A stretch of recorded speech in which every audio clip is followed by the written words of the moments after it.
Hello everyone, কেমন আছো সবাই? আশা করি সবাই অনেক ভালো আছো। সবার ঈদ অনেক অনেক ভালো কেটেছে। আচ্ছা, এর আগের ভিডিওতে আমরা রেনেসাঁ সম্পর্কে শিখেছিলাম। রেনেসাঁর ইন্ট্রোডাকশন, রেনেসাঁ বলতে আমরা কি বুঝি এবং এটা কিভাবে উদ্ভব হলো, বেসিক কিছু কথা শিখেছিলাম, ইন্ট্রোডাকশন শিখেছিলাম। আজকের এই ভিডিওতে আমরা রেনেসাঁর বিভিন্ন বিষয় বিভিন্ন আসপেক্ট নিয়ে আমরা আজকে আলোচনা করব। আজকে আমরা আলোচনা করব রেনেসাঁর বিভিন্ন ইম্পর্টেন্ট ফিচার্স নিয়ে। ফিচার্সের মধ্যে আছে humanism, classical influence, love and romance, religion and spirituality, nature and the natural world, exploration and discovery, politics and power, satire and social criticism, education and knowledge, and lastly, individual and self-expression. তো চলো শুরু করা যাক। আমরা নিশ্চয়ই humanism নিয়ে জানি, তাই না? হিউম্যানিজম কি? আসলে রেনেসাঁ বা নবজাগরণের যে প্রাণকেন্দ্র, সেটাই ছিল হচ্ছে হিউম্যানিজম। হিউম্যানিজমের মানে হচ্ছে মানবতাবাদ।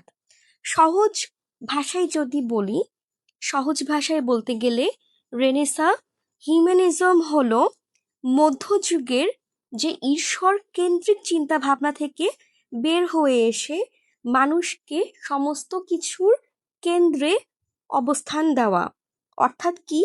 আমরা জানি মধ্যযুগে ইউরোপে মানুষের জীবন ছিল পুরোপুরি চার্চ আর পরকাল কেন্দ্রিক।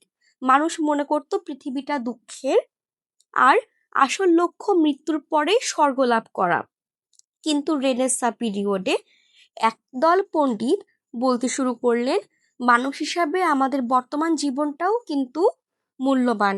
মানুষের বুদ্ধি আছে, প্রতিভা, ভালো মন্দ লাগার যে গুরুত্ব, এগুলো আছে।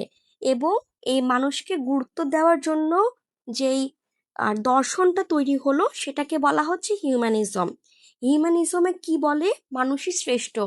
অর্থাৎ তাদের মতে মানুষ হলো পৃথিবীর সেরা এবং সবকিছু করতে পারে, মানুষের অসাধ্য কিছু নেই।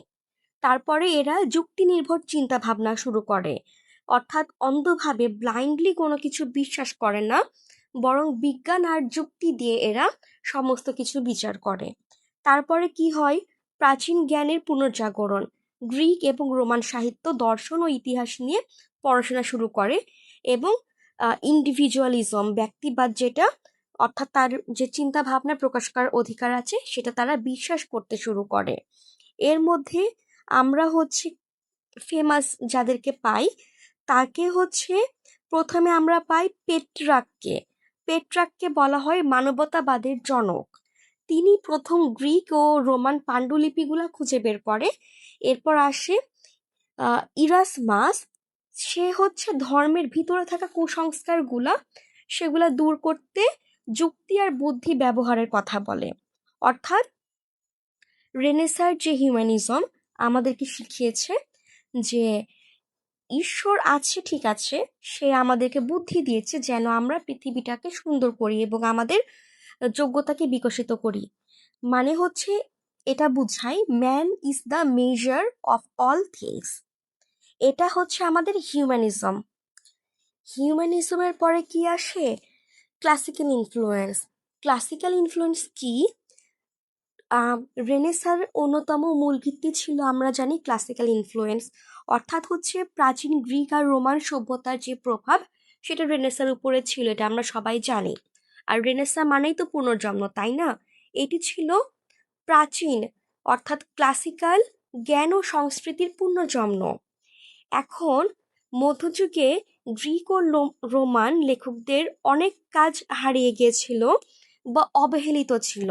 রেনেসাঁর সময় পণ্ডিতরা পুরাতন লাইব্রেরি আর মঠ থেকে হোমার, প্লেটো, সিসেরো এবং অ্যারিস্টটলের পুরাতন পাণ্ডুলিপিগুলো খুঁজে খুঁজে বের করে এবং তারা এই প্রাচীন লেখাগুলো পড়ে বুঝতে পারে যে জীবনকে শুধু পরকালের জন্য নয়, বর্তমানের আনন্দের জন্য জীবনযাপন করা যায়। রেনেসাঁ শিল্পীরা মধ্যযুগের একঘেয়ে এবং চ্যাপ্টা মানে সাদা কালো রঙিন জীবনের বদলে প্রাচীন গ্রিক ও রোমান ভাস্কর্যের মতো রঙিন ছবি আঁকতে শুরু করে। এবং গ্রিকদের মতো রেনেসাঁ শিল্পীরা মানুষের শরীরে পেশি, হাড়, ভঙ্গি নিখুঁতভাবে ফুটিয়ে তোলার চেষ্টা করে। এছাড়া শুধু খ্রিস্টানদের ধর্ম না, তারা গ্রিক আর রোমান দেবদেবী যেমন ভেনাস, অ্যাপোলো এদেরও ছবি মূর্তি আঁকতে শুরু করে। এবং বিভিন্ন যারা আর্কিটেক্টরা ছিল তারাও বিভিন্ন আহ, গম্বুজ বা ডোমস, স্তম্ভ বা পিলার্স, কলাম, তারপর বিভিন্ন সিমেন্ট্রি, এগুলা মাপজোক ঠিক রেখে স্থাপত্য শৈলী বা আর্কিটেকচারে বিভিন্ন পরিবর্তন আনে। তাদের ফিলোসফিতে যুক্তিবাদ, হিউম্যানিজম জিনিসগুলো নিয়ে আসে। এভাবে ক্লাসিক্যাল ইনফ্লুয়েন্সগুলো পড়েছিল। এরপরে কি আসে আমাদের? Love and romance. Love was a very common topic in this time, অর্থাৎ এই রেনেসাঁতে লাভ সেটা খুবই কমন একটা টপিক ছিল। Writers talked about deep emotions, মানে আগের যুগে, মধ্যযুগে মানুষ লাভ বলতে শুধু ঈশ্বরের প্রতি লাভ বুঝতো, কিন্তু এই সময় এসে যে মানুষের মধ্যে যে আবেগগুলো থাকে, দুঃখ, বেদনা, পাওয়া না পাওয়ার যে ইমোশনগুলো থাকে, কিংবা দুইটা লাভারের মধ্যে যেই ভালোবাসার যেই বিউটিগুলো আছে সেগুলো তারা সুন্দরভাবে তুলে ধরতে পেরেছিল। এবং এই সময়ে তারা মানুষের চিন্তাধারায় বিশাল পরিবর্তন এনেছিল। এবং রেনেসাঁ হয়ে ওঠে অনেক বেশি মানবিক, শিল্পিক আর জটিল, মানে মানুষের ইমোশন যেমন জটিল সেরকম জটিল হয়ে ওঠে। রেনেসাঁ পিরিয়ডে প্রাচীন গ্রিক দার্শনিক প্লেটোর চিন্তাধারা খুব জনপ্রিয় হয়ে ওঠে। একে বলা হতো নিষ্কাম ভালোবাসা, প্লেটোনিক লাভ। এর মূল কথা ছিল শারীরিক আকর্ষণের থেকে আত্মার মিল বড়, আর সুন্দর কোনো মানুষকে দেখে মুগ্ধ হওয়া মানে আসলে স্রষ্টারই সৌন্দর্যের প্রশংসা করা। এই ধারণাটা সেই সময়ের কবিতা দর্শনের প্রভাব ফেলে। এরপরে কি থাকে? কোর্টলি লাভ বা সভাসদ প্রেম। মধ্যযুগ থেকে এটা কোর্টলি লাভ শুরু হলেও রেনেসাঁতে এটা আরো মার্জিত হয়। এটি ছিল উচ্চবিত্ত বা রাজ দরবারের প্রেম। এখানে প্রেমিক তার প্রেমিকাকে আদর্শ মেনে গান কবিতা উৎসর্গ করত। নাইট বা বীর যোদ্ধারা তাদের প্রিয়তমার সম্মানে যুদ্ধে যেত। আর কি হতো সাহিত্যে? সনেট ও নাটকের ক্ষেত্রে পেট্রাক ছিল, সে তার প্রেমিকা লরাকে নিয়ে অসংখ্য সনেট লিখেছিল। শেক্সপিয়ারও এখানে ভালোবাসাকে আদর্শ হিসাবে না দেখিয়ে মানুষের রক্ত মাংসের মানুষের আবেগ হিসাবে দেখিয়েছেন। তার রোমিও অ্যান্ড জুলিয়েট চিরকাল রোমান্টিক প্রেমের প্রতীক হয়ে আছে। শিল্পকলাতে কিভাবে ফুটে ওঠে রোম্যান্স? এখানে ভেনাস, প্রেমের দেবী ভেনাসের অসংখ্য ছবি ও মূর্তি তৈরি করা হয়। এবং শিল্পে মানুষের শরীরকে আর পাপ হিসাবে দেখা হতো না, বরং তাকে সৌন্দর্যের পরম প্রকাশ হিসাবে উদযাপন করা হতো। এরপর বিয়ে এবং সামাজিক বাস্তবায়নে রোমান সাহিত্যে থাকলেও বাস্তবে রেনেসাঁ যুগে বিয়ে ছিল চুক্তি বা অ্যালায়েন্স। বিশেষ করে ধনী পরিবারগুলোতে রাজনৈতিক বা অর্থনৈতিক উন্নতির জন্য বিয়ে করা হতো। তবে রেনেসাঁর মানবতাবাদী চিন্তা ধীরে ধীরে মানুষকে বলতে শেখালো বিয়েতে পারস্পরিক পছন্দ বা ভালোবাসার গুরুত্ব থাকা উচিত। তো লাভ আর রোম্যান্সের পরে আসে রিলিজিয়ন আর spirituality. This period had big changes in religion. The Protestant Reformation challenged the Catholic Church. Writers wrote about God, faith, and right or wrong. Poems, plays, and essays showed their thoughts on religion. অর্থাৎ আমরা কি বুঝলাম? রেনেসাঁতে ধর্ম আর আত্মাধিকতা নিয়েও মানুষের চিন্তাধারাতে একটা আমূল পরিবর্তন আসে। তো মধ্যযুগে ধর্ম ছিল ভীতি আর অন্ধবিশ্বাসের উপরে ভিত্তি করে, কিন্তু রেনেসাঁতে ধর্ম হয়ে ওঠে যুক্তি নির্ভর, ব্যক্তিগত এবং মানবতাবাদী। মধ্যযুগে মনে করা হতো মানুষ জন্মগতভাবে পাপী এবং তার একমাত্র কাজ হলো চার্চে সেবা করা। কিন্তু রেনেসাঁতে মানুষ বুঝতে শুরু করে যে ঈশ্বরকে বুদ্ধি ও প্রতিভা দিয়েছেন মানুষের মধ্যে, তাই নিজের প্রতিভাকে বিকশিত করতে হবে। এটাও এক ধরনের ইবাদত। মানে আমরা আমাদের প্রতিভা বিকশিত করার মাধ্যমেও কিন্তু আম, এটা আমাদের এক ধরনের ইবাদত করতে পারি আমরা, হ্যাঁ, যে আমাদের সৃষ্টি করেছেন তাকে। এরপরে ধর্ম আর জীবনের একমাত্র বিষয় হিসাবে না দেখে জীবনের একটি অংশ হিসাবে দেখা শুরু হয়। আর কি হয়? Protestant reformation. মার্টিন লুথার দাবি করে ঈশ্বর মানুষের মধ্যে কোনো মাধ্যম বা পোপের দরকার নাই, মানুষ সরাসরি বাইবেল পড়ে এবং বিশ্বাসের মাধ্যমে মুক্তি পেতে পারে। রেনেসার আগে মানুষ খুব বেশি পোপ নির্ভর ছিল, কিন্তু রেনেসার সময় থেকে খ্রিস্টান ধর্মে কি হয়? প্রোটেস্ট্যান্ট মতবাদের জন্ম হয়, যার আধ্যাত্মিকতাকে অনেক বেশি ব্যক্তিগত করে ব্যবহার করা হয়। বিজ্ঞানের সাথে ধর্মের দণ্ড সমন্বয় করা হয়। এই সময় গ্যালিলিও বা কোরপানিকাসের মতো বিজ্ঞানীরা প্রমাণ করে যে পৃথিবী মহাবিশ্বের কেন্দ্র নয়। এর ফলে অনেক ধর্মে অনেক কুসংস্কার ছিল এবং প্রথাগত ব্যাখ্যা যেগুলো ছিল সেগুলো ভুল। এটা নিয়ে অনেকে প্রশ্ন করে এবং দেখা যায় শিল্পকলায় আত্মীকতা শুরু হয়। এ সময় লিওনার্দো দা ভিঞ্চি বা মাইকেল অ্যাঞ্জেলো তারা যখন ধর্মীয় ছবি আঁকতেন তখন মানুষের আবেগ, দুঃখ, রক্ত মাংসের শরীরকে নিখুঁতভাবে ফুটিয়ে তুলতো। আচ্ছা, আমরা যে বিখ্যাত সিস্টিন চ্যাপেলের কথা তো আমরা জানি, হ্যাঁ, আর যারা জানি না তারা একটু সার্চ দিয়ে খুঁজে পাবা। এরপর আর একটা কি হয়, খ্রিশ্চান হিউম্যানিজমে দেখা যায় অনেক পণ্ডিত থাকে যারা প্রাচীন গ্রিক দর্শন যেমন প্লেটো বা সোক্রেটিস এবং বাইবেলের শিক্ষার মধ্যে মিল খুঁজে পাওয়ার চেষ্টা করে। একে বলা হতো খ্রিস্টীয় মানবতাবাদ। তারা বিশ্বাস করত একজন ভালো খ্রিস্টান হতে গেলে শুধু প্রার্থনা করলে হবে না, বরং শিক্ষিত এবং দয়ালু মানুষ হতে হবে। সহজ ভাষাতে রেনেসাঁ যুগে মানুষ ধর্মকে ত্যাগ করেনি, বরং ধর্মকে ব্লাইন্ডলি ফলো করা থেকে বাদ দিয়ে লজিকের মাধ্যমে তারা হার্টের কাছাকাছি এনেছিল। অর্থাৎ লজিকের মাধ্যমে রেনেসাঁ যুগে তারা ধর্মকে বুঝতে শুরু করে। এরপরে আসে কি? এরপরে আসে nature and the natural world. Writers loved nature. They described forest, river, seasons and the sky. They showed how humans are connected to nature. Their words created beautiful pictures in the reader's mind. মানে renaissance যুগে মানুষ প্রথম বুঝতে শুরু করে যে পৃথিবীটা অনেক সুন্দর এবং যুক্তি, ভালোবাসা দিয়ে জয় করা সম্ভব। এই দৃষ্টিভঙ্গির যে পরিবর্তন, এটা হলো আমাদের আধুনিক যে বিজ্ঞানের পথকে আরো প্রশস্ত করে দেয়। এবং এই সময়ে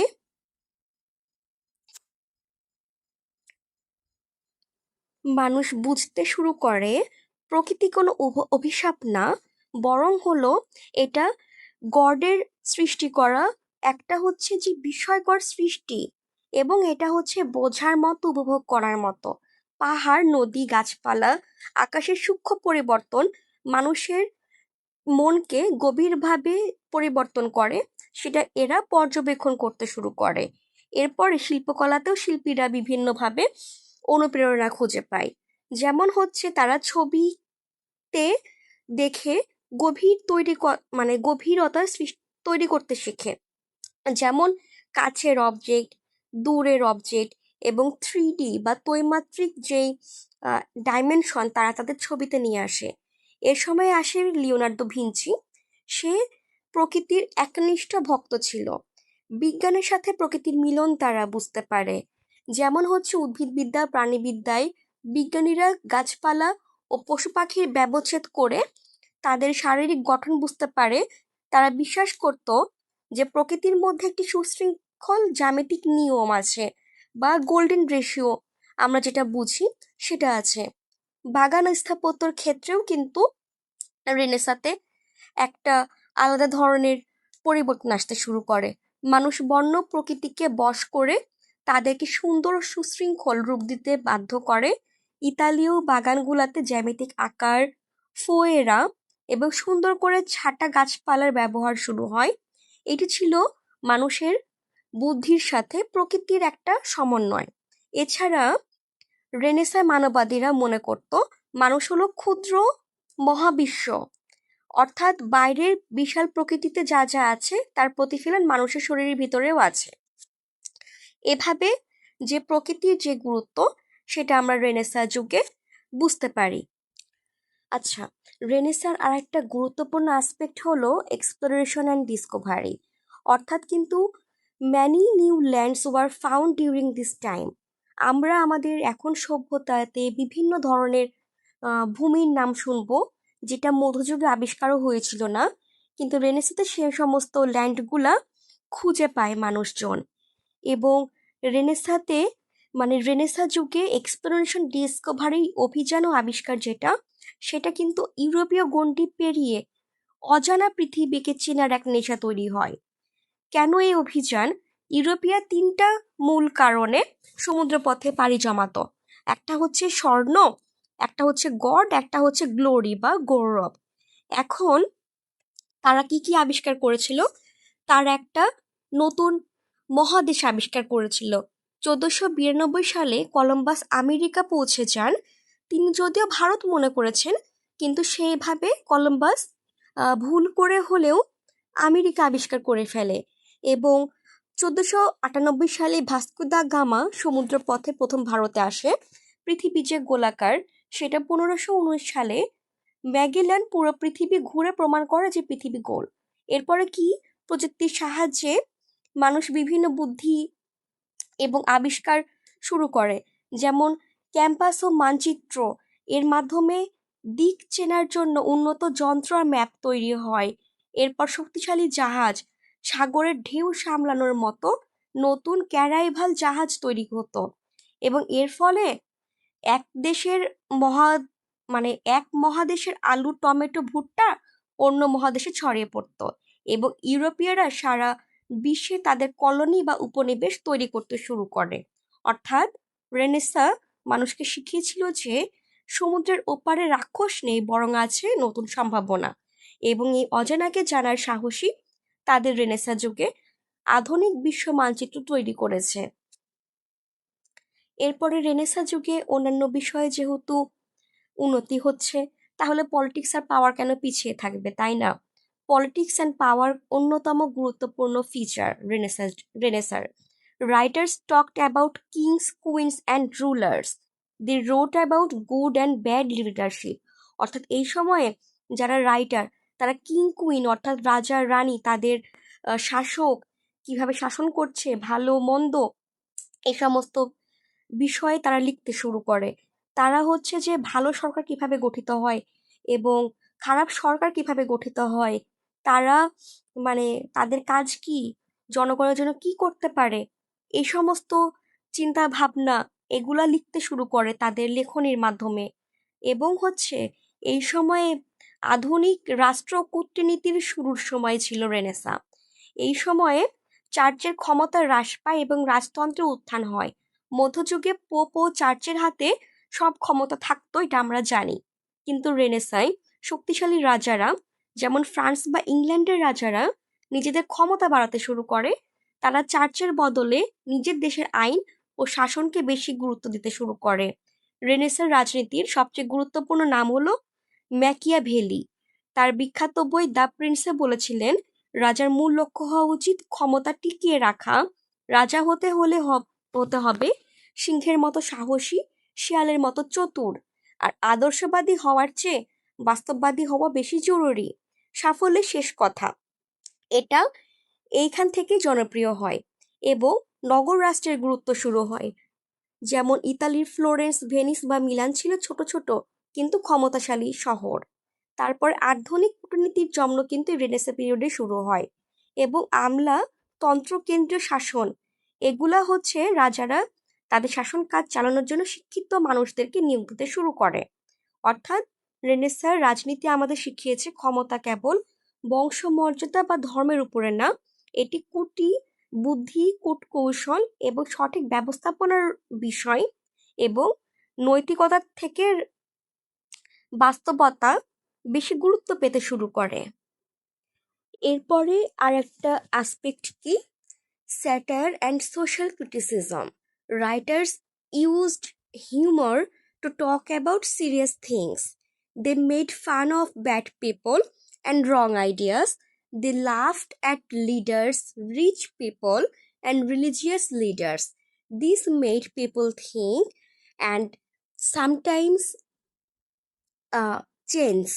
অর্থাৎ রেনেসা যুগে স্যাটায়ার এবং সোশ্যাল ক্রিটিসিজম মানে ব্যঙ্গ আর সমাজ আলোচনা ছিল সমাজের ত্রুটি, ভুল, চার্চের দুর্নীতি, মানুষের মূর্খতাকে হাস্যরসের মাধ্যমে তুলে ধরার একটা শক্তিশালী ওয়েপন।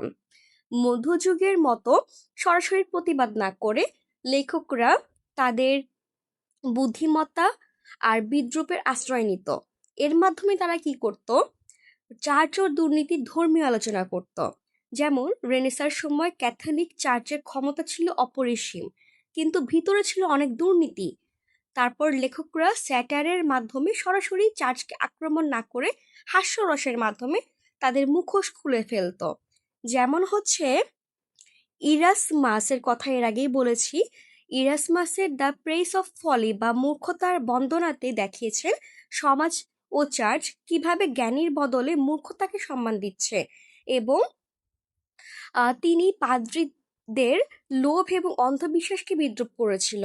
মানবীয় ত্রুটি ও বোকামির ব্যঙ্গ।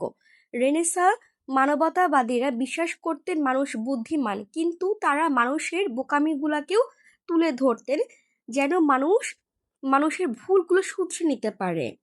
যেমন সেবাস্টিয়ান ব্র্যান্ড তার বিখ্যাত বই শিপ অফ ফুলসে একদল মানুষকে দেখিয়েছেন যারা জাহাজে করে অজানার উদ্দেশ্যে যাচ্ছেন ঠিকই, কিন্তু সবাই কোনো না কোনো মানে বোকামিতে মত্ত। এটা ছিল সমাজের একটা প্রতীকী আলোচনা, সামাজিক কাঠামো নিয়ে আলোচনা। টমাস মোরকে তো আমরা জানি, তার বিখ্যাত বই কি, ইউটোপিয়া। তিনি ইউটোপিয়া এঁকেছেন। আদর্শ সমাজ দেখানোর মাধ্যমে তিনি বুঝাতে চেয়েছেন তৎকালীন ইংল্যান্ডের সমাজ ব্যবস্থার কতটা ত্রুটিপূর্ণ।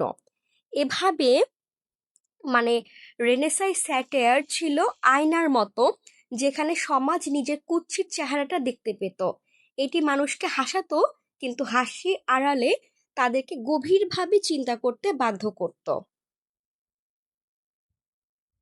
এরপরে এডুকেশন অ্যান্ড নলেজে আমরা দেখতে পাই people wanted to learn more in renaissance. Books and schools become more popular. Writers talked about the power of learning. They showed that education helps people grow. অর্থাৎ এই সময়ে মানুষের যে জানার যে ইচ্ছাটা সেটা অনেক বেশি হয়ে যায়। তারপরে বিভিন্ন ধরনের শিক্ষা প্রতিষ্ঠান এবং বইগুলো পপুলার হতে থাকে, জনপ্রিয় হতে থাকে। লেখকরা তাদের শিক্ষার যে শক্তি সেটা নিয়ে কথা বলে। তারা দেখায় যে কিভাবে শিক্ষা মানুষকে বৃদ্ধিতে সাহায্য করে। তারা মানুষকে প্রশ্ন করতে শিখিয়েছিল, এবং হচ্ছে এটা আধুনিক শিক্ষার মানে ভিত্তি স্থাপন করে, এবং হচ্ছে এখানে মুক্ত চিন্তা আর বিজ্ঞানের দিকে মানুষ ধাবিত হয়েছিল। রেনেসাঁ শিক্ষার মূল লক্ষ্য ছিল পূর্ণাঙ্গ মানুষ হিসাবে তৈরি করা, শুধু বাইবেল না, বরং ব্যাকরণ, তারপরে অলঙ্কার শাস্ত্র, ইতিহাস, কবিতা, নীতিবিদ্যার উপরে জোর দেওয়া হয়। এটাকে বলা হতো স্টাডিয়া হিউম্যানিটিস। আচ্ছা, তারপরে হচ্ছে এই সময়ে রেনেসাঁতে বিভিন্ন আগেকার পাণ্ডুলিপিগুলা খুঁজে বের করে তাদের আধুনিক শিক্ষাতে অন্তর্ভুক্ত করা হয়।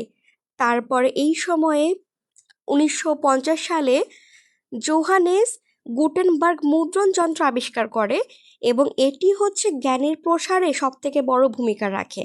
কারণ এই সময়ে মুদ্রণ যন্ত্র আবিষ্কারের ফলে বই সস্তা হয় এবং সাধারণ মানুষের হাতের নাগালে চলে আসে, ফলে বই বেশি পপুলার হয় এবং মানুষগুলা কিনতে পারে।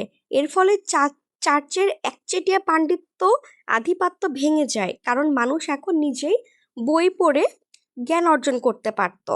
এবং এই সময় বিজ্ঞান ও পর্যবেক্ষণ এর মাধ্যমে মানুষ সরাসরি শিখতে শুরু করে। এর ফলে জ্যোতির্বিদ্যা, চিকিৎসা বিজ্ঞান এবং গণিতে বিপ্লব আসে। লিওনার্দো দা ভিঞ্চির মতো মানুষরা শরীরবিদ্যা বা অ্যানাটমি নিয়ে পড়াশোনা করতে শুরু করে এবং এই সময়ে আম, আইন, চিকিৎসা বিজ্ঞান, গণিত ইত্যাদি পড়ানো হতো। ধীরে ধীরে ধর্মনিরপেক্ষ শিক্ষা হয়ে ওঠে। আচ্ছা, এরপরে আসে individual and self expression. Renaissance was about the individual. Writers shared their personal thoughts, they wrote about feelings, dreams, and their own lives. People started writing diaries, essays, and personal stories. অর্থাৎ renaissance যুগে এটি ছিল ব্যক্তির যে পরিচয়হীনতা থেকে বের হয়ে এসে নিজের যে স্বাতন্ত্র্য অর্থাৎ ইন্ডিভিজুয়াল এবং সেলফ এক্সপ্রেশন এর একটা বিপ্লব। এই সময়ে মানুষ মানে এইরকম ধারণা তৈরি করে যে প্রতিটা মানুষ আলাদা এবং তাদের নিজস্ব প্রতিভা আছে এবং মানুষের তার নিজের নাম ও পরিচয় উজ্জ্বল করতে মরিয়া হয়ে ওঠে এবং শিল্পে আত্মপ্রকাশ ঘটে। আগে শিল্পীরা যেমন তাদের নাম প্রকাশ করতো না, কিন্তু রেনেসাঁর শিল্পীরা নিজেদের ছবি, সেলফ পোর্ট্রেট আঁকা শুরু করে এবং এটি ছিল আমি কে তা বিশ্বকে জানানোর একটি মাধ্যম। তারা নিজেদের বিভিন্ন শিল্পকর্মের নিচে স্বাক্ষর দেওয়া শুরু করে। তারপরে আম, সেই সময় আদর্শ ছিল একজন ব্যক্তি হওয়া যিনি একাধারে অনেক বিষয় দক্ষ। যেমন লিওনার্দো দা ভিঞ্চি, তিনি একাধারে শিল্পী, বিজ্ঞানী, স্থপতি এবং লেখক। নিজের বহুমুখী শিক্ষা প্রতিভাকে বিকাশ করাই ছিল তখনকার শ্রেষ্ঠত্ব এবং মানুষ নিজের ব্যক্তিত্ব প্রকাশের জন্য দামি পোশাক, অলংকার, মার্জিত আচার ব্যবহারের উপর জোর দেয় এবং তাহলে রেনেসাঁ আমাদেরকে শিখিয়েছিল তুমি অনন্য এবং তোমার চিন্তা বা সৃজনশীলতা প্রকাশের অধিকার তোমার আছে। এটি ব্যক্তিগত স্বাধীনতার ভিত্তি। এবার আমরা জানব main Literary figures and there works in renaissance, অর্থাৎ বিখ্যাত কবি এবং তাদের সাহিত্যকর্ম নিয়ে। প্রথমে আমরা রেনেসাঁর শুরুর দিক থেকে যেই সময়ে ইংরেজি সাহিত্যের ভিত তৈরি হচ্ছিল এগুলোর মধ্যে প্রথমে আসে থমাস মোর। তার লেখা বিখ্যাত বই হচ্ছে ইউটোপিয়া। এটি ল্যাটিন ভাষায় লেখা একটি আদর্শ রাষ্ট্রের কল্পনা। এরপরে আসে নিকোলাস উদাল। তিনি প্রথম ইংরেজি কমেডি রাল্ফ রোয়েস্টার ডোয়েস্টার লিখেছিলেন। এরপর আসে নর্টন ও স্যাকভিল। তারা যৌথভাবে প্রথম ইংরেজি ট্র্যাজেডি গোর বো ডাক রচনা করেন। এলিজাবেথেন ও শেক্সপিরীয় যুগে এই সময়টাকে বলা হতো সাহিত্যের স্বর্ণযুগ। এই সময় এসেছে এডমন্ড স্পেন্সার, তাকে কবিদের কবি বলা হতো। তার প্রধান কাজ হলো the Faerie Queene, the Shepherd's Calendar. Francis Bacon, তিনি আধুনিক গদ্য ও প্রবন্ধের জনক। তার বিখ্যাত কাজ হলো essays and advancement of learning. এরপরে ক্রিস্টোফার মার্লো, শেক্সপিয়ারের সমসাময়িক শ্রেষ্ঠ নাট্যকার। তার বিখ্যাত নাটক হচ্ছে doctor Faustus, the Jew of Malta. William Shakespeare renaissance সাহিত্যের প্রাণপুরুষ। তিনি ৩৭টি নাটক আর ১৫৪টা সনেট লিখেছিলেন। পরবর্তী রেনেসাঁ ও মেটাফিজিক্যাল ধারায় অর্থাৎ রেনেসাঁর শেষের দিকে দর্শনের প্রভাব বেড়ে যায় এবং দর্শনের মধ্যে জন ডান, তিনি ছিলেন মেটাফিজিক্যাল পয়েট বা আত্মাধিক কবিদের কবি। মেটাফিজিক্যাল পয়েট মানে তো আমরা জানি যে বিয়ন্ড ফিজিক্যাল অর্থাৎ আত্মাধিক। এরপরে বেন জনসন, তিনি প্রাচীন গ্রিক রোমান নিয়ম মেনে নাটক লিখতেন, তাই তাকে নিও ক্লাসিস্ট বলা হতো। এরপর জন ওয়েবস্টার, তার নাটকগুলোতে অন্ধকার ও বিষাদময় ভাব বেশি থাকতো। জর্জ হারবার্ট, তিনি একজন বিখ্যাত মেটাফিজিক্যাল কবি ছিলেন। জন মিল্টন রেনেসাঁ যুগের শেষ মহান কবি, তার শ্রেষ্ঠ কাব্যগ্রন্থ paradise lost. Andrew Marvel renaissance যুগের কবি হলেও তার বিখ্যাত কবিতাগুলো এই পিরিয়ডের পরে প্রকাশিত হয়েছিল। এক নজরে যদি বলি, প্রথম কমেডি রাল্ফ রোয়েস্টার ডোয়েস্টার, প্রথম ট্র্যাজেডি গোর বো ডাক, সেরা নাট্যকার হচ্ছে শেক্সপিয়ার এবং মার্লো। আশা করি এই ভিডিওগুলো থেকে রেনেসাঁ সম্পর্কে সমস্ত ধরনের যে জানার আগ্রহটা সেটা আমি কিছুটা জ্ঞান দিতে পেরেছি। এবং কারো যদি কোনো প্রশ্ন থেকে থাকে কিংবা যদি অন্য কোনো বিষয় নিয়ে জানতে চাও ইংরেজি লিটারেচারের, তাহলে কমেন্ট সেকশনে আমাকে জিজ্ঞাসা করতে পারো। কিংবা রেনেসার অন্য কোনো কিছু নিয়ে বিস্তারিতভাবে যদি তোমরা জানতে চাও তাহলে আমাকে জানাতে পারো। সেই টপিক নিয়ে আমি অবশ্যই একটা ফুল লেন্থের সেপারেট একটা ভিডিও বানাবো। সবার জন্য শুভকামনা। ভিডিও ভালো লাগলে চ্যানেলটা সাবস্ক্রাইব